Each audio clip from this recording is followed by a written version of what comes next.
Hello and welcome to the Pick and Roll podcast. Today we have a good one for you guys. Basically, today what we have going on is our normal episode.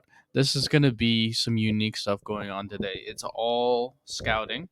It's all full game scouting. That's what we've been doing last week. That's what we're going to be doing this week as well. As you guys know, last week we watched specifically only NBL games, but there's some European guys that played in some U18 games, U19 games that decided to tune in and watch because they're projected to be first round guys. That'll be really fun to break down. So basically, we watched Spain versus Serbia, the U18, which is going to be a Nikola Topic versus Andy Mara. We watched France versus USA, the U19 game, which was Alexander Sar, Zachary Rocher, Melvin Ahincia, and then we watched the only NBL game we watched this week was the Karens Terrapins versus the Elahar Hawks. And then we watched Bobby Clintman that we talked about last week and AJ Johnson in that game. So it's going to be a lot of fun, a lot of really great content for you guys. And I'm really excited to keep on talking about these guys. So, do you have anything you want to say before we kick it to these breakdowns, Chris? No, just let's go. Let's hit it. Okay, sounds good. So let's just go ahead and take it game by game. So the first game is going to be let's start with the first man on the list, Nikola Topic. Nikola Topic is a 6'6" point guard from Serbia. When I think about Nikola Topic, I think hype. I mean, this guy is legitimately in a lot of mock drafts, borderline lottery or in the lottery, depending on who's posting it. But my take on him was that I was amazed at how much I disliked his game. Because, as somebody that was in love with Nikola Jovic coming out, I thought, oh, yeah, it's the Serbia player. Let's get it. I'm going to be excited to watch him play because I, thought it was going to be interesting. So basically, Nikola Topic did score a lot of points. He probably had like 24, 25, 26. But there's a few issues. The issues are I'm extremely worried about his burst and vertical athleticism. I mean, it's really, really slow. He's like just barely fast enough and strong enough to get to the rim at these levels. And the sad thing about his game is, yeah, he does finish at the rim well, but that's like 90% of his scoring. It's that the bag isn't there outside of that. There's no like perimeter shot creation for himself. There's not an extremely fluid mid-range pull-up jump shot. There's no mid-range game. There's no, oh, I'm 6'6", I'm gonna post smaller guards. There's nothing there. It is just finishing at the rim and shooting open threes. There is nothing in between. There's no shot creation there. You know what I mean? And the tough thing is when you're reliant on scoring on the rim at this level and you're not overly athletic, it's going to be tough for you to do it a lot in the NBL. In the NBA. And I really don't really see any shot creation for himself. And the tough thing about Nikola Topic is he's not going to be better than one of the best players on every team's got world class ball handlers and world class pick and roll decision makers. Where we have Jalen Green on the team, we have Fred Van Fiedel on their team. It's going to be tough for him to get the volume of pick and rolls that he gets in Serbia because he's getting 90% of them. But in the NBA, he's going to probably get like 20 and 10%. And the tough thing about his lack of burst and athletic gifts is this guy can't get past anybody without a screen. Okay, this guy just if he gets past the ball on the wing, and you say, okay, Nikola Topic, go beat Grant Williams off the dribble and go score at the rim. He couldn't do it. He just can't do it. There is no burst there. There's no athletic gifts there. It's a real issue because what is he going to do when he doesn't have the ball in his hands? It's not going to do much. He's also defensively somebody you can attack. He's pretty slow. He's easy to attack. You know what I mean? It's just so like I was not expecting, such a absent bag. It's just volume and his good finishing for the level that has led to the efficiency in the good numbers. He has a good stat sheet. I mean, the guy will finish games with 26 a game, 25 in a game, 24 in a game, and he'll look good on the stat sheet, but in the eye test, he's not. Nothing's too special. I'm thinking Early second round draft pick at this moment in time. Best case scenario, backup point guard in the NBA. That's my take so far, Nikola Topic. So, Chris, what's your take on Nikola Topic? First things first. I believe we watched the 18-year-olds. Correct? That was he played with 18-year-olds. Yes, So we yes. got to give this man a little bit of grace. I understand you. I mean, the other guy who played, he gets no grace. You know what I mean? We're gonna get to him later, but this guy, we're gonna give him some grace because Nikola Jokic, and I'm sorry, before we go forward, is Mm-hmm. Topic Topic, yeah, Topic. is Nikola Topic. Yeah. Topic. Okay. Yeah. Yeah. So it's yeah, we're not going to like really crap on him that much. Well, I'm not in not yet. Mm-hmm. Because he's only 18, I'm gonna give him some grace. And Okay. then I also want to say like because like Nikola Jokic, Luka Doncic, those are very slow, methodical players, and that slow kind of play is really common in the European among like some of their good players. Like weren't like completely blown away, you know what I mean? But we were blown away by Luka Doncic's scoring ability, his passing ability, his vision. You know what I mean? We've seen some things like that. But he was also very slow. You know what I mean? He's also kind of a bulkier build. Jokic is an extreme. He's not running up the court and beating anybody down the court. He's very slow, methodical, gets to his spots and scores. That's kind of what Topic does. He does that very well. You mentioned it earlier that he's a rim runner. Basically, is that all of his buckets are is just his finishing ability at the rim, but it's nothing too special. But I think that if we're gonna give him a little bit of grace because he's only 18, and that bag can be developed, he still has time. It's not like he's gonna be drafted this year. It's not like he's gonna be like hopefully not. Maybe they'll give him another year in the NBL to kind of develop a little bit because they'll see the things that you were talking about. You know what I mean, and give him just a little bit more grace and not to try to throw him into a position right now. If he's thrown into a position right now, I think that he would fail. I think that he would become like, I mean, draft being drafted isn't failing, but I feel like he will bust out of the league very soon because he doesn't have many of the gifts needed to succeed in the league. Mm-hmm. At this point, I mean, you can run the rim all you want to, but if you got 7 foot tall Anthony Davis down there, you're not getting anywhere if you don't Yeah. have anything else outside that. If you can't stop Yeah. on a dime and pull up and hit a jumper, or you can't shoot, shot create for yourself or your team behind the arc. I'm not saying that he Yeah. can't because I did see a couple cool passes. I was like, wow, he does have a little bit of vision there. I do see that No, that's no, something that's very definitely. common in those European leagues as well. But like I said, I'm just gonna give him a little bit of grace. I would say that I don't completely disagree, but I'm not going to put him at his current where he is currently because I don't want to see him bust out the league. I would Mm-hmm. say that he should stay in the NBL at least 1 or 2 more years and try to go out when he has a deeper bag. Maybe he should go undrafted and then kind of like Mm-hmm. go to like one of those teams like the Heat or something like that Yeah. instead of trying to go into the draft and not really being able to showcase. I know that we might see this guy again later on down the line, Yeah. but as of right now, I would prefer for him to go undrafted. Yeah. Yeah, I mean, it's just yeah. I agree with you, and yeah, we will be watching more games of him and another player that I can't think of right now, off the top of my head. They're both playing in KK Basket in Serbia. That we found some YouTube full games of, so they'll be hearing that next week. So you'll see more of Nikola Topic. Yeah. Congratulations! All right, Okay. you ready to move it on to the next guy in the game that we both love so much? Yeah, let's go. All right, the other guy that played for Spain in the game was Andy Mara. He's a guy that's supposed to be a top 10 draft pick. He's going to be playing for UCLA, so it's not like we're going to have to be hunting for a bunch of international games there after this. So basically, Andy Mara is a 7'3" center from Spain. Played against Nikola Topic in that game. He's somebody that I think is extremely overrated. This guy is I I've never seen an 18-year-old move that slow. Like it was just impressive how slow and decrepit he looks. I wrote down looks like a 42-year-old Kareem. Like when people are running up and down the court, it takes him 8 seconds to get from one end of the rim to go post up. Okay. Um it's a lazy. It's just so gosh darn lazy. I've never seen a 7'3" center get boxed out and outworked so much that he's Andy Morrow's on the sideline, like behind his rim, getting pushed off at the out of bounds line. Never seen that. Get pushed out, boxed out so much. He gets pushed out basically underneath the rim, like out of bounds, like you're about to throw in a pass.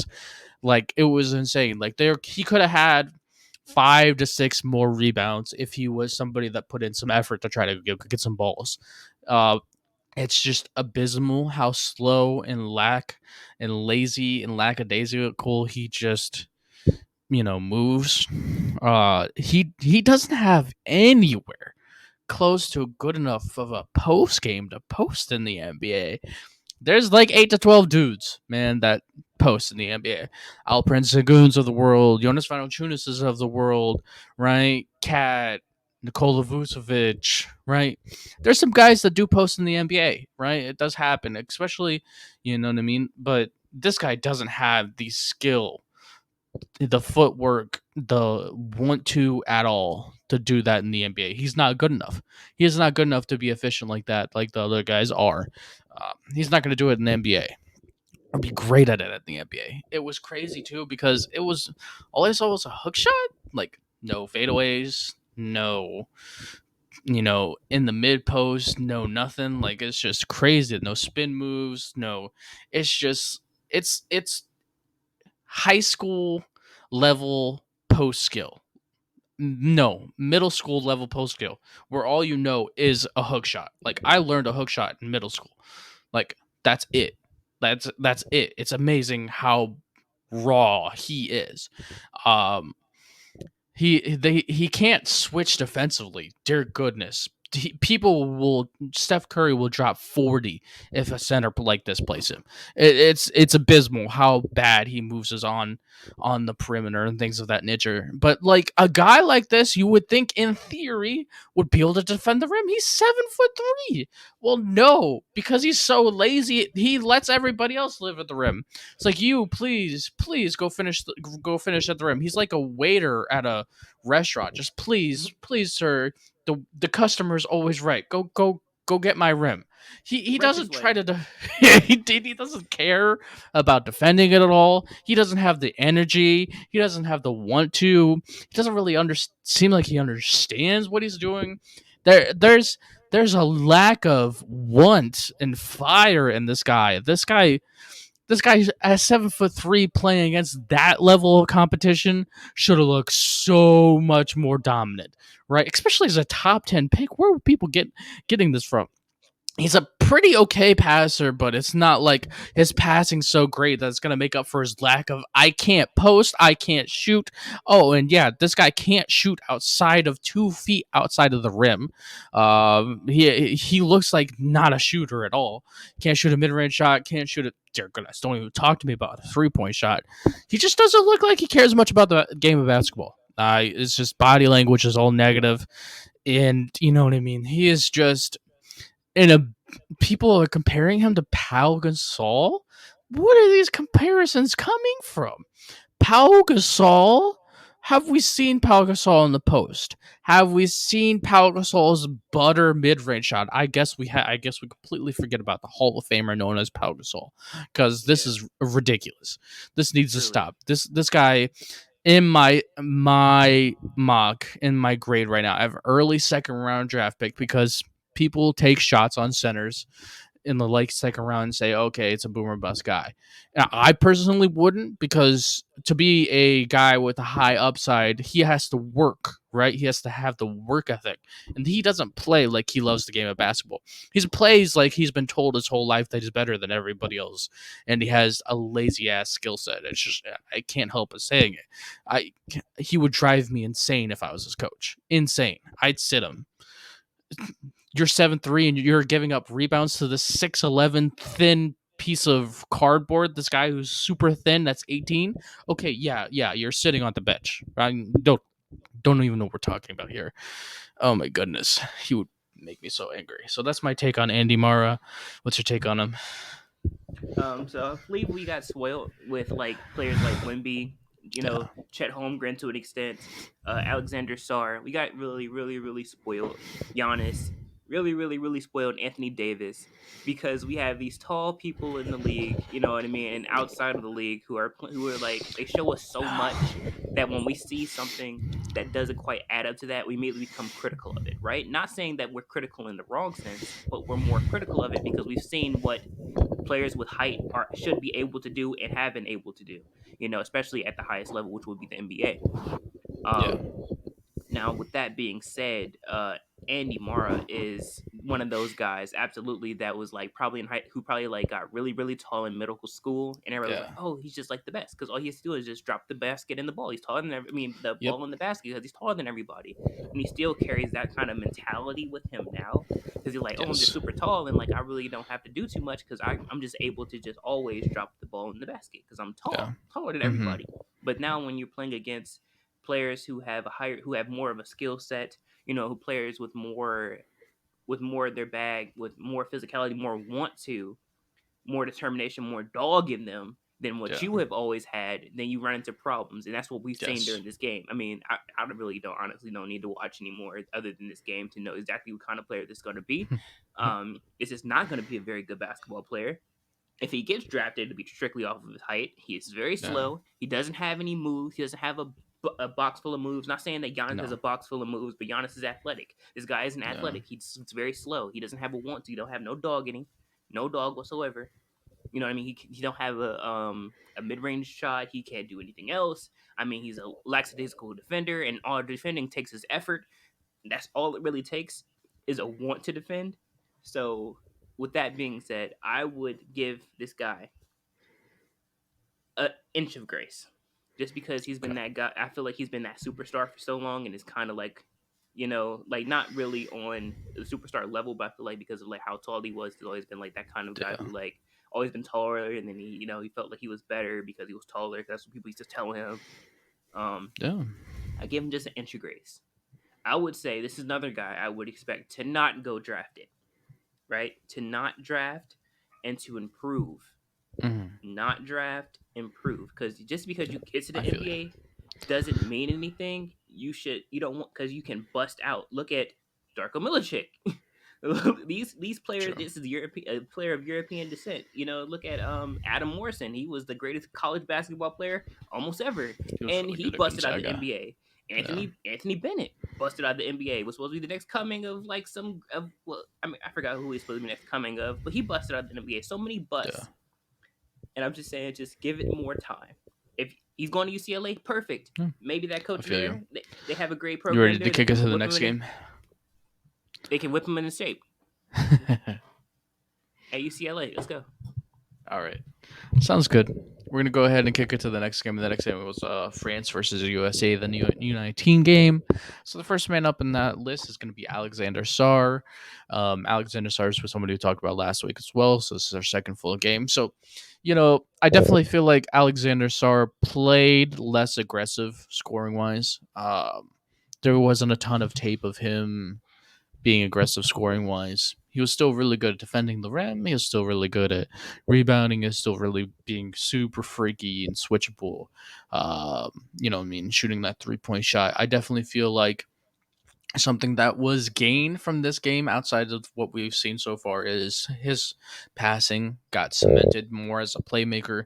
You saw him make a lot more passes than you did in the NBL so far that we've seen. He's just still so freaky. He's still super smooth. He's still got a good handle. He's still got good foot speed. He's still got all this stuff that we loved about him, and I personally still have him as my number one guy. But you know, there wasn't a ton of him being aggressive and scoring, so there's not a lot to talk about. But yeah, he still looked pretty freaky in this game. So, what do you think about Alex Sarr? Oh yeah, Alex Sarr. Yeah, I'm still pretty much on the same train where I was like, Yeah. I didn't see it a lot, but I've seen Hmm. enough.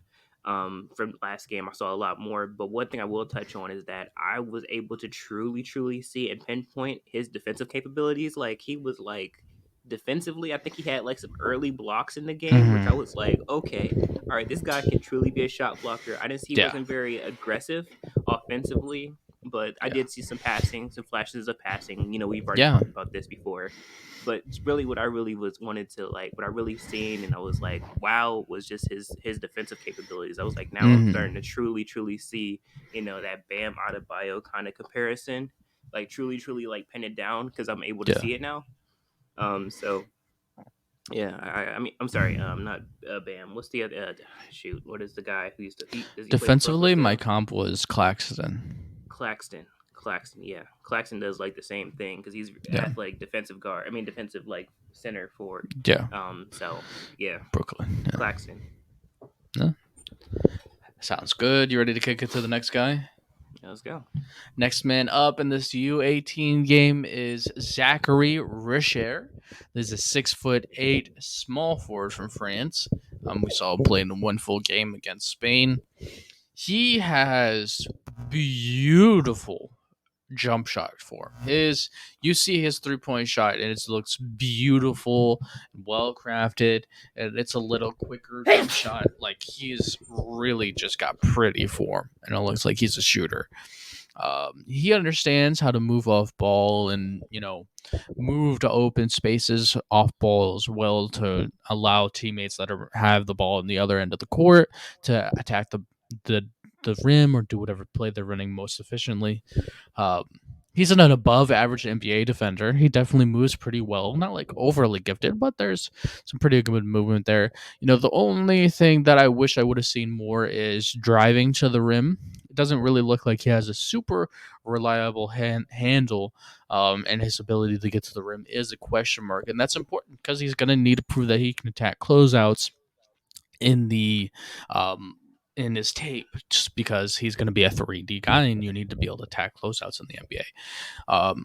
So right now I have him at the 22 to 26 range because the 3-point shot is amazing, but the question about the ability to attack the rim is definitely a question mark, and him not being a world class defender just can't put him much higher because there's just no shot creation outside of his standstill 3-point shooting. So that's my take on Zachary Richer, 6'8" from France. So what's your take, Chris? Oh, I just had one question because I'm not sure. I know this Okay. was the France national. This was the France national team, correct? Yes. Hmm. Okay, so what team does he play for? Is he in the NBL or is he like? Oh no, he is playing. He's playing overseas in the FIBA World Championships right now. He's Oh, okay. 1 second. I have all of them pinned. All of these guys um, from France are playing overseas. only reason I asked is because like I want to see more. So I was like, are we going to be able to? Is some guy we going to get to look at again? He's playing on JL Berg Basket in the France Pro A League right now, but he's right now they're playing FIBA ball, so there's a chance we might be able to see him again.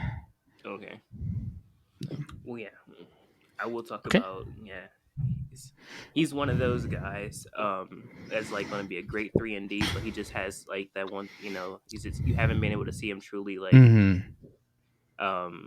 attack the closeout. So you that's Yeah. something that's going to be a worry for him. But I do see Yeah. that he is going to be like that's the kind of player that he's going to be molded out to be.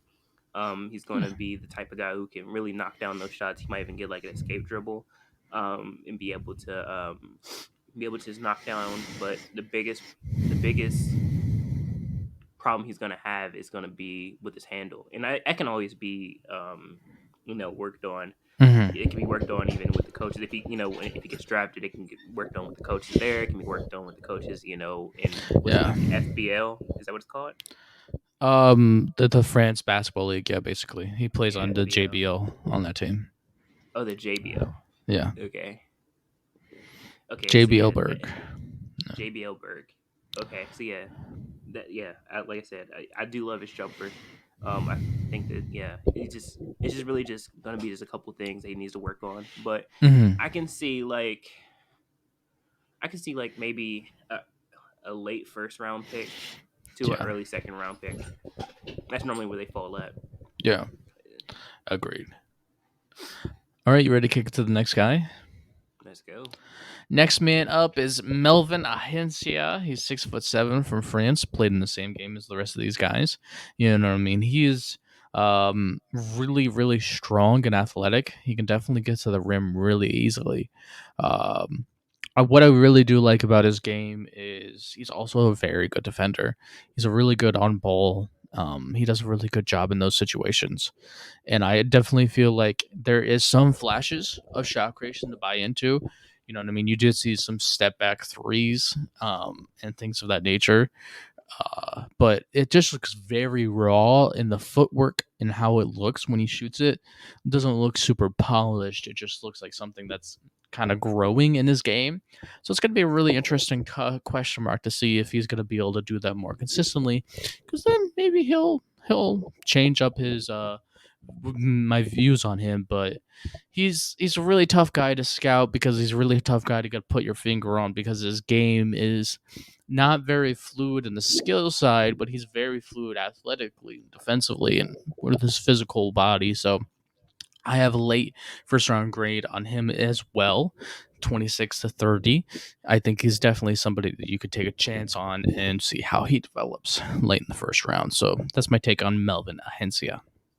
Yeah, I would give like a late first round as well. I would say more like he's not as of a polished player as I would like him to Hmm. be to go into the draft. But he does have some of the skills. It's just that he just needs to really pin down what he truly wants to be as a player. If he's going to be more, because he has athletic gifts, so you will be able to see him like defend and do things like that athletically, but you just want to see more. Is more Yeah. maybe more of his offensive capabilities and kind of try to pin that down and see if like he could be a really good ball handler. Like Yeah. kind of he's kind of just in that he's kind of floating around in like that how do I put it?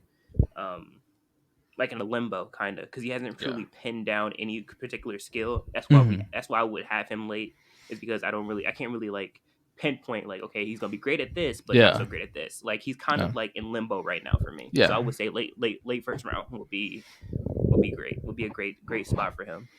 Okay. Sounds good. Or to kick it to the next guy. Let's go. All right, next game up is the only NBL game we watch. Is going to be Bobby Klitman versus AJ Johnson. So this is the second game we've seen both of those guys. We'll talk about Bobby Klitman first. 6'10" power forward from the NBL. This is the second we've watched of him. He still guards the perimeter really well. He definitely still shows flashes of that. Last game, in his first game, he showed more flashes of defending the rim, but I would definitely say this game he was more tentative defending the rim. He definitely seemed like he wasn't as forceful in understanding that he's 6'10" in this game. It was very odd to watch. Um, he just there's moments in time where he's underneath the rim and there's somebody going in and driving to him. It's 6'10". You can probably have a chance of blocking that shot or putting a really good contest on the shot.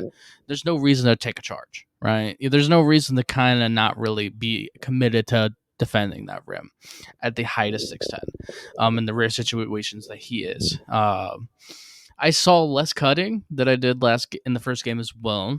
Uh, yeah, I still think that he can definitely still be a very good role player, but I did see issues where again he wasn't playing like he was 6'10" offensively as well because he was very passive attacking the rim, and it led to multiple turnovers where he's about to be at the rim, about to have his chance to finish, but he passes out of it and kind of panics, and it leads to a turnover. And again, he's 6'10" and a very good athlete and very strong. There shouldn't be any issues finishing at the rim in theory, right? So he looked weird this game. It wasn't as high level as it was the first game, in my personal opinion. So I have him a little lower. I have him at the 15 to 20 range. I mean, he's still going to be a nice 3-and-D power forward, but you're not as sold as you used to be on his ability to attack closeouts and be a secondary rim defender. Because this guy doesn't realize that he's 6'10", really strong and really athletic. Then what's the point to having those gifts? So right now, that's where I have Bobby Klitman. It was an odd game. So what do you think about him? Oh yeah, I agree there because Okay. he looked more of the. I mean, like yeah, the first game was like we were kind of high on him, but I will say that he still looked pretty pedestrian. You know what I Hmm. mean? Wasn't really cutting as much. He kind of was just watching the ball a lot. He wasn't as active defensively. You know what I Hmm. mean? I wasn't seeing anything like I was like, okay, yeah, he can be a consistent defender game per game per game. Wasn't seeing anything like that. And then on top of that, it just seemed like he was being Bobby Klitman. I mean, like we kind of knew what he was. You said it before was that he doesn't know. I mean, like last time we talked about him, he's like he's gonna be he's either gonna shoot, he's gonna defend, and that's literally all he's gonna do. He's not really gonna do too much. I was saying Yeah. earlier that I wanted to see him develop a post game of some sort, and it's just never gonna happen. I'm seeing that Yeah. it's just never gonna happen. He's never gonna get that far, and that's kind of what was shown during this game was just that he can be pretty consistently inconsistent. Yeah. Um, and he's really stuck in like, okay, I'll just do this and be good at this, but I'm not gonna do anything else. And it's like Yeah. to be 6'10", to have that kind of build where you kind of like have a bigger frame like that and Yeah. not really use it is just a waste of body and height. Yeah. True. It's truly a waste of body and height. So I would go lower. I would say maybe like 21 to 24. Okay. Maybe a little bit lower than that, maybe like 25-30, just because like I mean, I will have to see maybe just one more game to truly pin him down truly. Mm. Because I mean, maybe he can be game by game, but you can't go game by game. Everybody has an Yeah. off night, but you can't. But if I see this again, then I'm gonna be like, okay, he's gonna be like a late first round, early Yeah. second round pick, if Makes that, sense. because he's not going to really show up Mm-hmm. consistently night by night, and that's Yeah. what you need a role player to do. You need a role player who's gonna show up. Yeah. Yeah. All right, you ready to kick it to the last guy on the list? Let's go. All right, last man up is AJ Johnson, 6'5" point guard. He's playing for the Illahara Hawks. This is the second game we watched of him. Sadly, there's just not enough tape to really Not at all. give a takeaway from this game. Yeah. Still the same thing as last time. A good defender, athletic with the ball in his hands. You're still waiting to see if he can prove that he can be a good enough passer to even play the point guard position. It's tough, you know what I mean? He probably should have went to a different teams because it seems like the Illahara Hawks have a lot of really great older guards on their team that he just cannot get touches from. So, yeah, that's my take on AJ Johnson. What do you think about AJ Johnson? Yeah, I just agree. Like, yeah, we couldn't see enough. Can't see Yeah. anything to truly like be like, oh, he's a great passer. He could be a good point guard in the NBA because we haven't seen anything. He averages like 7 minutes, I think, or something like Yeah. that. Mm-hmm. And it's like when he's on the court, I mean, you're like, okay, cool. And then like next thing you know, he's off the court, and you're like, well, where did he go? Yeah. Yeah. Yeah, and they got guys that are really good scorers and passers there that are like at the guard position, so it's just hard for him to see him in the ball with his ball in his hands. I mean, I've probably seen like one or two pick and rolls at most right now. Yeah, and I'm just trying to figure out like, is it because like they are older, or is there something that we're not seeing that the coach is seeing, and that's why he's not getting his opportunities? Yeah, I think it's because of the talent that's on the team at the guard position. Okay. I mean, that one guy on that team had like a 30 ball this game in the NBL. Yeah. Yeah, the guy that hit the game winner, I think. Yeah. Yeah. All right. Well, is there anything else you want to say? No. Okay, guys. Well, this is going to be the end of the Pick and Roll podcast. So basically, next week we have all of our watching planned out. So I'll give you guys a little intro, a little teaser of what's going on next week. Next week we're going to be watching Tijuane. Man, that's a tough name to say. Saloon 6'9". He's also from France, but he played on the U18 team, not the U19 team. He's projected lottery pick, 6'9". We're also going to be watching Nolan Traore, again, French guy. Don't expect me to get these names right. 6'4" point guard. He's supposed to be like a borderline second round draft pick. And then we got the Perth versus the 36ers. We're basically going to watch Sar play against Trenton Flowers. And then we're going to also watch Nikola Topic and Nikola Drusic play in the ABA League. And that's going to be really fun to watch. And we have a lot of really good games next week, man. So, and we also have AJ Johnson and Labrak Olbrick from the Illahara Hawks, who's moving up in the late second round draft picks. So we're going to be watching a lot of games next week and going to be giving you really good breakdowns. Ready? Yeah. Also, congratulations! College basketball starts on the 6th. This is the first. We're recording this on 11/1. So in 5 days, college basketball starts. We're going to be heading into college basketball season. The G League starts on the 10th. So I'm going to be giving you guys some different viewpoints on the scouting pretty soon. We're going to be scouting college basketball quickly here. You have anything else you want to say, Chris? I'm good. Okay, sounds good. Well, I'm Jason Collins.